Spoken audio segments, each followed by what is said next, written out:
Okay, I salute you all with salutation of peace. Assalamu alaikum wa rahmatullahi wa barakatuh. First of all, I'd like to thank all of you for attending this gathering. By the raise of hands, can I see how many of you are non-Muslims, please? Non-Muslims? Okay. Thank you so much. Thank you. Thank you for raising your hands. Okay, so I think I'm going to seek permission from Muslims. The talk is going to be directed to our beloved brothers and sisters who have shown interest to come and listen about Islam and understand what is Islam all about. I think the last verse that was recited today by a young reader summarizes what is Islam. Ya ayyuhan nas, O mankind, inna khalaqnakum min dhakarin wa untha. Most certainly we created you from a pair of a male and a female. وَجَعَلْنَاكُمْ شُعُوبًا وَقَبَائِلَ. And we have made you into nations and tribes. Why? لِتَعَارَفُوا. So that you may know each other. Knowing each other is not fight each other, is not contradict each other, is not disrespect each other, is not demean each other. It's none of that. It's for you to know each other. And then he concludes the verse by putting a very simple formula, showing in the sight of Allah, Inna akramakum indallahi atqakum. For sure, the ones who are closer, the ones who have been blessed, the ones who have been preferred in the sight of Allah are the ones who are righteous. What does the word righteous mean? It stems from the word right, being right, doing what is right, acting what is right.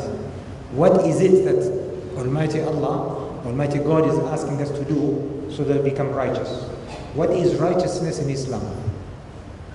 Righteousness in Islam is to take one step back and answer the word Islam. The word Islam. A lot of people are scared with the word of Islam. They're even more scared with the word Muslim. Islam stems from the word silm, which is peace. The one who practices Islam is called Muslim. Just like Handasa is engineering, the one who practices engineering is called Muhandis.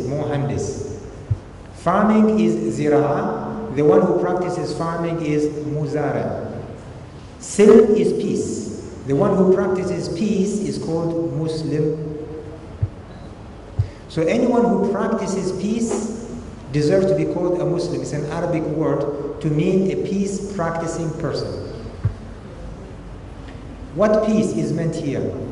Is peace at three levels. Peace at three levels. Peace with the creator of this universe, with the master of this universe, with the owner of this universe, and what's in it. We are in his kingdom, and being in his kingdom, it is befitting for us to be at peace with him in his kingdom. Just like those who are not Omanis or anyone who goes to a country has specific laws. Anyone who wants to live in that country has to follow the law of the country, the law of the land. The law of this universe is stemmed from the one who created it, the one who created us, and he has a few instructions to do and not to do.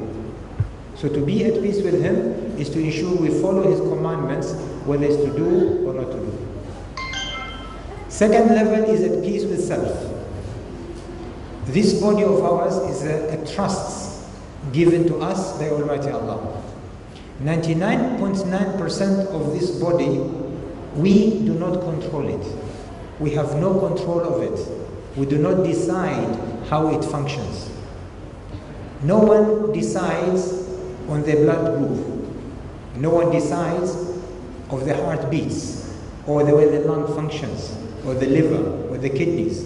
No one decides from which race they came from. No one decides when we go to sleep whether we wake up or not. All of that is being governed and controlled by the universal systems put by Almighty Allah. The only bit that He has given us to control is the free will.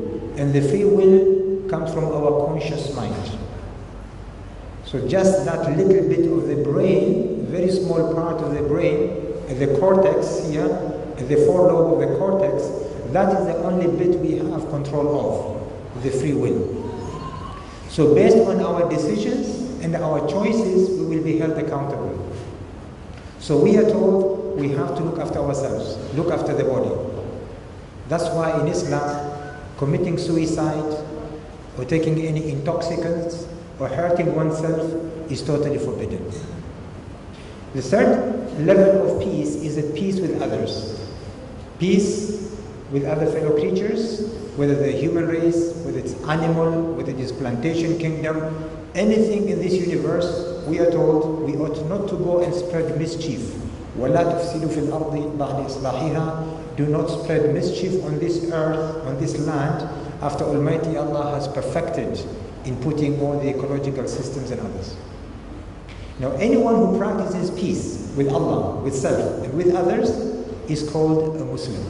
Now, in being righteous, number one is to practice peace at three levels. So I'm going to ask a question. How many of us here do not want to practice peace at three levels? Is there anyone here who does not like to practice peace at three levels? Any offers? In that case, all of you are peace practicing people, you are already Muslims. Forget the word Muslims, the Arabic meaning. You don't have to look like me to be a Muslim, by the way. For men, you don't have to look like us. This is Arabic. This is Arabic. It's a choice. If you want to look like this, you can, but it's not a must. So that is the first thing. With ladies, you don't have to wear the black cloak, the black abaya to be a Muslim. This is Arabic. It's an Arabic tradition. It stems from the culture, not from religion. Second thing that one has to do to be righteous is to subscribe to the highest moral values. Anyone who subscribes to the highest moral values is called a righteous person. Talk about integrity, talk about respect, talk about authenticity, talk about humility, humbleness, talk about compassion, talk about accepting others, talking about tolerance, talking about understanding other people and supporting them. All of those human values you can think of the highest moral degree, anyone who practices them is called a righteous person, deserves to be called a Muslim. That is number two. Number two, being righteous is to strive all the time in a journey of perfection. The journey of perfection in establishing that peace, in understanding the message, in understanding the duty and obligations of oneself on this earth. We are the citizens of earth, and we have been made to be the agent of Allah, the agent of God on this earth. Do we understand our duty? Our duties go beyond looking after oneself and after one family. Our duty goes to enjoin what is right and to forbid what is wrong. Be it with the capabilities of doing it physically, or with a kind word, or even thinking about it. So anyone who enjoins what is right and forbids what is wrong, that person is called a righteous person and is a believer, and as a result is a Muslim.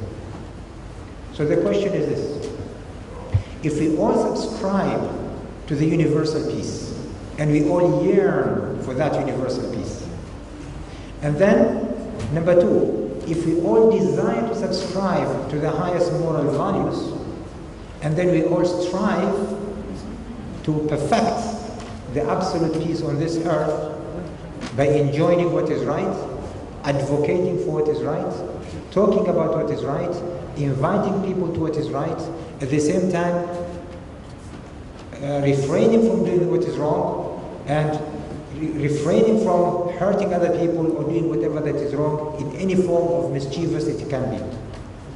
Now, is there anyone here who would disagree that anyone who would fulfill these three would deserve to be called a righteous person? Anyone who disagrees with us? That is Islam in its basic entity. أعوذ بالله من الشيطان الرجيم إنما المؤمنون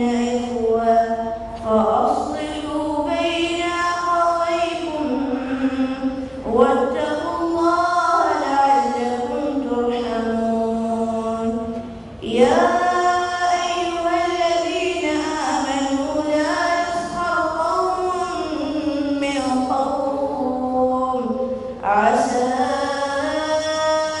أن يكونوا خيرا منهم ولا